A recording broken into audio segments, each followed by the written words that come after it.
आप सभी का आपके साथ मैं हूं पुनीत मिश्रा। देश भर में बांग्लादेशी घुसपैठियों के खिलाफ आर पार की जंग का ऐलान हो चुका है। बांग्लादेशी रोहिंग्या मुसलमान घुसपैठियों के खिलाफ सरकार की बड़ी कार्रवाई भी शुरू हो गई है। दिल्ली से लेकर छत्तीसगढ़ तक घुसपैठियों को लेकर सर्च अभियान शुरू कर दिया गया है। बांग्लादेशी घुसपैठियों को भगाने की तैयारी सरकार ने कर ली है। शहर शहर बैठे बांग्लादेशी घुसपैठियों को बाहर निकालकर उनको वापस उनके देश भेजा जा रहा है। वहीं छत्तीसगढ़ में भी गृह मंत्री विजय शर्मा के आदेश के बाद बांग्लादेशी घुसपैठियों की धरपकड़ तेज कर दी गई है। हाल में छत्तीसगढ़ के कई शहरों से बांग्लादेशी घुसपैठियों को पुलिस ने गिरफ्तार किया है। दुर्ग से 522 बांग्लादेशी घुसपैठिए सामने आए हैं और कवर्धा से अब तक 39 बांग्लादेशी घुसपैठियों की पहचान की जा चुकी है।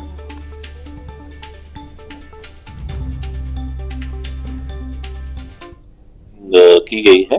आज ओल्ड भिलाई थाना क्षेत्र के हथखोज एरिया में कुछ जगहों पर संदिग्ध लोगों की चेकिंग की गई, जिनका नाम पता डिटेल अच्छे से नहीं मिल पा रहा था। उन लोगों को थाने भी लाया गया है, अभी जांच जारी है।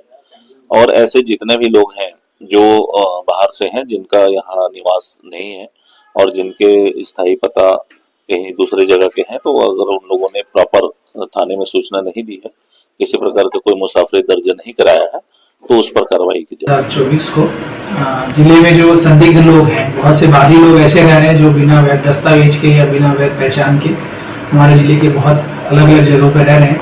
आज उनके खिलाफ जो है पुलिस अधीक्षक महोदय द्वारा निर्देश मिलने पर में कार्रवाई की गई है और लगभग कवर्धा में 13 संदिग्ध लोगों के खिलाफ और थाना चिल्फी में 2 लोगों के खिलाफ में 128 BNS के तहत कार्रवाई की गई है।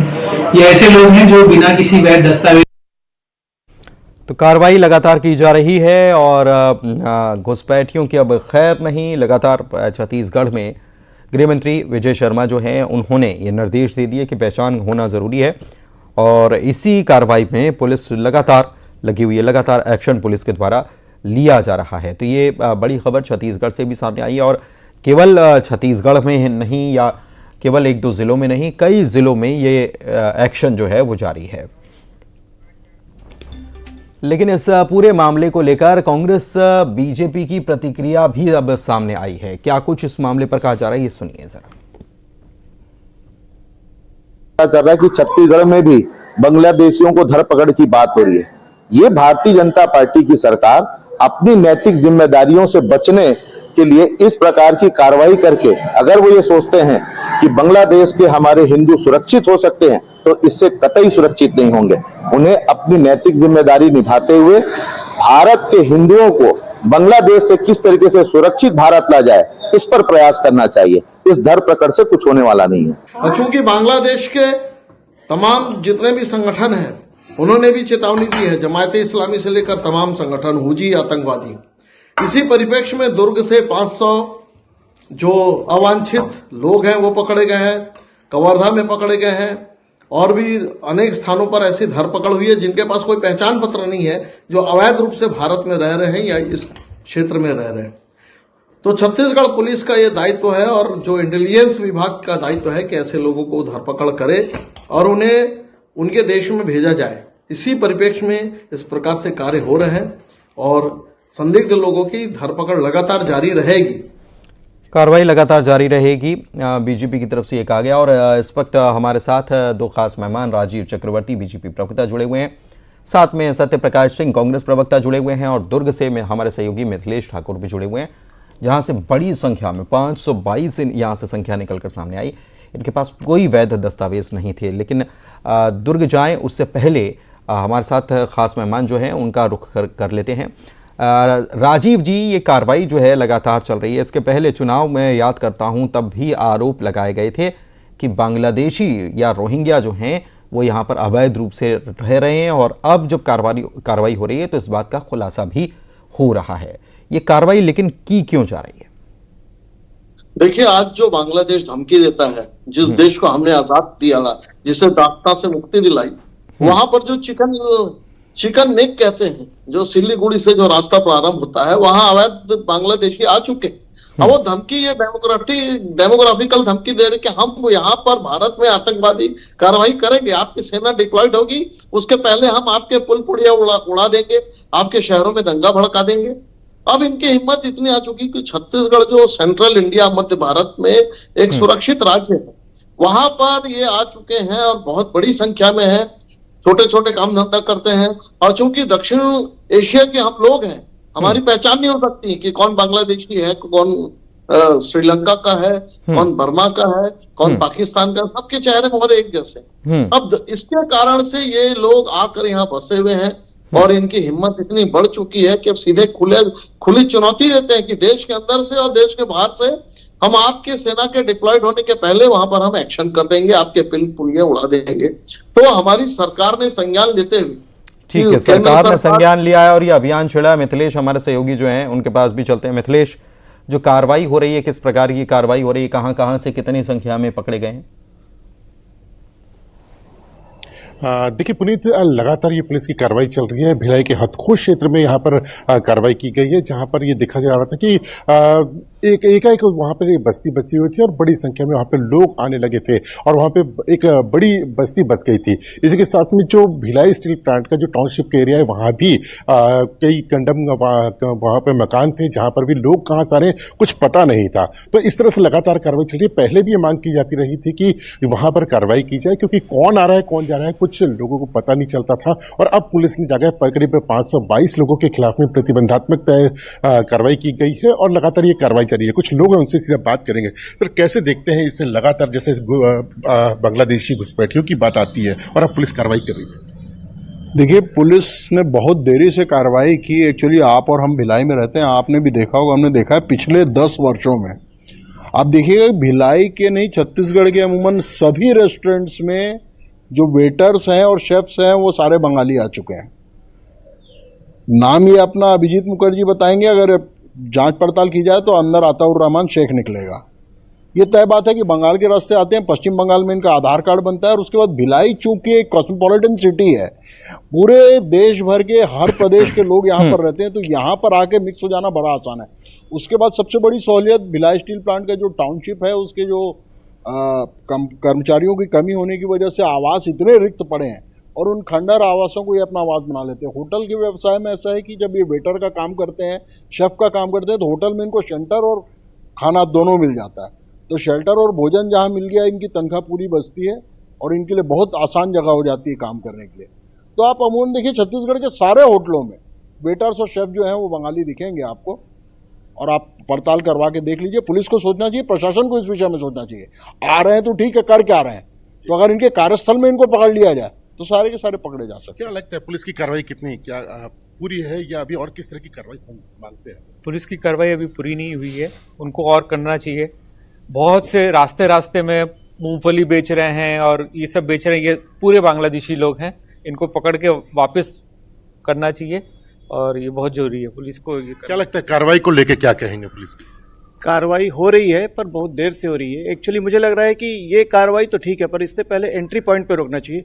जैसे ही कोई नया आदमी दिख रहा है तो ये ना केवल पुलिस और प्रशासन की, हम सबकी जिम्मेदारी है कि जैसे कि भाई साहब ने कहा कि होटल में, ढाबे में इस तरह से जो वेटर्स हैं, ये हैं, तो उनका आधार कार्ड लेके वेरिफिकेशन करके निकटतम पुलिस स्टेशन में उसकी जानकारी देने के बाद ही उन्हें हमें नौकरी में रखना चाहिए, ताकि कहीं ठीक है। सत्य प्रकाश जी हमारे साथ जुड़े हुए हैं, कांग्रेस की तरफ से प्रवक्ता हैं। सत्य प्रकाश जी, लोग क्या कह रहे हैं? लोग कह रहे हैं कि कार्रवाई होना चाहिए, कांग्रेस कह रही है इस पर सियासत हो रही है।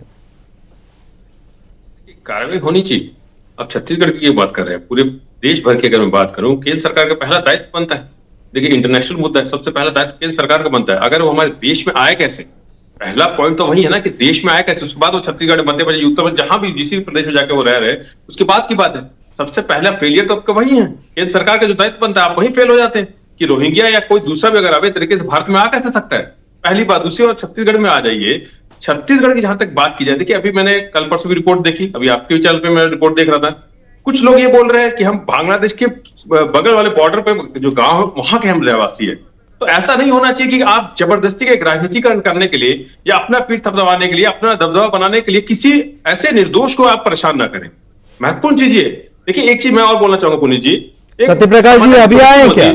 ये अभी आए हैं क्या? नहीं, मैं वही बोल रहा हूं ना, मैं वही बोल रहा हूं पुनीत जी। ये कब आए हैं? ये अभी 10 साल से आए हैं, 11 साल से, जब भी आए हैं तो ये दायित्व केंद्र सरकार पहले बनता ना। और देखिए, मैं नॉर्मल सी बात बोल रहा हूं, सामान्य पुलिसिंग होती है SSR, suspicious stranger role report वो पुलिस हर समय समय पर जारी करती है। ये पुलिस का फेलियर है, प्रशासन का फेलियर है, सरकार का फेलियर है, क्यों नहीं जारी करती है? उसका मतलब ये होता है कि जहां वो मूल निवासी है वहां का थाना क्या है और जहां वो रह रहा है वहां का थाना क्या है, ये पुलिस का दायित्व बनता है। तो सामान्य पुलिसिंग भी होनी चाहिए। सिर्फ ये नहीं होना चाहिए कि अगर हमने घोषणा पत्र डाला है या हमने सब बोला है तो हम लोगों को परेशान करेंगे, निर्दोष लोगों को थाने में बुलाएंगे, कोर्ट लेके जाएंगे। तो कई लोगों ने तो अपना एकदम असली जो पहचान पत्र है, जो वो मूल निवासी है भारत के, वो तक दिखाया है थाने में ले जाके या कोर्ट में ले जाके। तो कहीं ना कहीं आप परेशान मत जी, कीजिए। आप जवाब दीजिए। बनता निर्दोष लोगों के साथ गलत नहीं होना चाहिए। राजीव जी, जवाब दीजिए। रिपोर्ट जारी होनी चाहिए कुछ भी करने से पहले। राजीव जी बहुत दुर्भाग्यपूर्ण है। ये तो कांग्रेस पार्टी है कि जब बाटला एनकाउंटर में आतंकवादी भी मारे जाते हैं तो इनका लीडरशिप को रोती है, बहुत रोती, फूट फूट के रोती है। बेगुनाह लोग मारे गए तो ये कांग्रेस पार्टी है साहब। हम अगर आईएसआई के किसी इन्फॉर्मर को भी पकड़ेंगे, अगर हमारे इंटेलिजेंस के लोग सीमा पार के लोगों को पकड़े तो इनका कहना है कि तस्कीद कर लीजिए, उसे पक्का कर लीजिए। ये पक्का करने का समय नहीं है। ये सोरोस के एजेंटों का साया भारत में पड़ चुका है। हमें हर एहतियात सत्यप्रकाश जी, सोरोस के एजेंटों का साया। पुनीत जी मैं एक चीज पूछना चाहता हूं, जो ये बात कर रहे हैं बांग्लादेश की इतनी बड़े नेता को दिल्ली में बैठा के रखे हैं, बिरयानी खिला रहे हैं, उस पर क्या बोलेंगे? उस पर जवाब स्पष्ट करना चाहिए। वहां के हिंदुओं के साथ जो हो रहा है उस पर इनकी क्या रणनीति है, ये क्या करना चाह रहे हैं, उस पर भी स्पष्ट होनी चाहिए। तो सिर्फ बिरयानी खिला के या जो निर्दोष लोग हैं, जो गरीब लोग हैं, उनको परेशान करके ये बोलेंगे हम रोहिंग्या को भगा रहे हैं और वहां के बड़े नेता को बिरयानी खिलाते रहेंगे, तो ये भी तो गलत है। वहां की सरकार अगर बोल रही है कि वहां पे कानून के आधार पर उन पर केस चल रहा है, तो आप क्यों इसकी स्पष्ट कर रहे हैं? ये गलत है, ये भी गैर कानूनी है, इसीलिए प्रतिबंधात्मक कार्रवाई की गई है।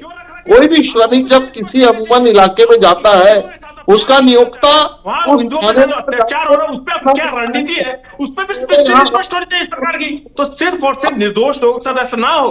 आप ये मत देखें कोई बड़े नेता है तो उसको बिरयानी खिलाएंगे, अगर गरीब लोग हैं तो उसको थाने लेके जाएंगे। इसलिए हम बोले रोहिंग्या हो या कोई भी हो, नहीं, निर्दोष कौन हमारे देश में आया है तो सत्यप्रकाश जी, निर्दोष कौन? कानून सम्मत होनी चाहिए। निर्दोष कौन? नहीं पुनीत जी, मैं वही बोल रहा हूं, किसी भी निर्दोष के साथ मैं किसी की बात नहीं कर रहा। जैसे मैंने बोला बांग्लादेश के बड़े नेता को अगर आप यहाँ बैठाए हुए हैं, बिरयानी खिला रहे हैं, तो उसके साथ क्या करना चाह रहे हैं, क्या रणनीति आपकी, वो स्थिति स्पष्ट करें। वहां पे हिंदुओं के साथ जो अत्याचार हो रहा है उस पर रणनीति है, उस पर भी स्थिति स्पष्ट करें। राजीव जी, लोगों के साथ अत्याचार करे राजीव जी, और बड़े लोगों को बिरयानी खिलाए, तो ये नहीं होना चाहिए पुनीत जी। राजीव जी, तो उनको शरण दी जाएगी, उसको लेकर आप कह रहे हैं कि हमारी फॉरेन पॉलिसी क्या होनी चाहिए? अरे सत्य प्रकाश जी, थोड़ी शर्म हयात को बाकी रखिए। हमारी फॉरेन पॉलिसी पर मत और उस पर बेजानी खिला रहे हैं, आप खिला रहे हैं। कोई अगर हमारे देश में लेता है बड़े नेता के लिए भी है, तो ये देश की सरकार है अलग अलग नीति लेके चल रही है, जो आपको हमने दिया है, हमें तो सीमा करनी चाहिए। अगर कोई यहाँ पे घुसा हुआ है तो सरकार के फेलियर के गृह मंत्री का फेलियर है कि कोई तरीके से बांग्लादेश के आतंकवादियों की तरह कि आपने शरण क्यों दिया, उन्हें हमारे हाथ में दे दीजिए। आप भी एकदम प्रोफेसर की भाषा बोल रहे हैं, जो बांग्लादेश के कार्यवाहक राष्ट्रपति हैं। आपकी पार्टी वही लाइन कह रही है, आपको स्पष्ट करनी चाहिए। तो इसीलिए बोल रहे ना कि सिर्फ और सिर्फ राजनीति करने के लिए या सिर्फ और सिर्फ माहौल बनाने के लिए करना चाहिए, ये नहीं होना चाहिए। ऐसे मैं बोल रहा हूँ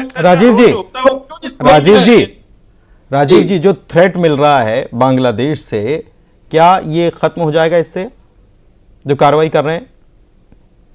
नहीं, बांग्लादेश तो बहुत भयंकर थ्रेट दे रहा है। वो तो कह रहा है कि हम लोगों को भेजेंगे, हमारे लोग जो भारत के अंदर हैं वो आपके इसका उपाय क्या है?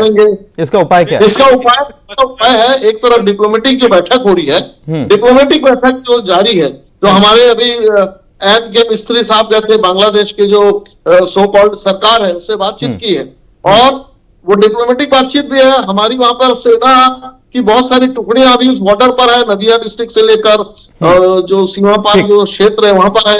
जो चिकन नेक जिसे कहते हैं, जिसको लेके बांग्लादेश बड़ा उत्तेजित रहता है, बड़ा खुश रहता है, उस चिकन लेक के पास जो पश्चिम बंगाल और नॉर्थ ईस्ट के पास है, वहां पर हमारी सेना डिप्लॉयड है। ठीक है, बहुत शुक्रिया आप दोनों का हमारे साथ जुड़ने के लिए, और साथ में हमारे सहयोगी जुड़े थे उनका भी बहुत शुक्रिया इस खबर पर बात करने के लिए। और इसी के साथ बुलेटिन में इतना ही।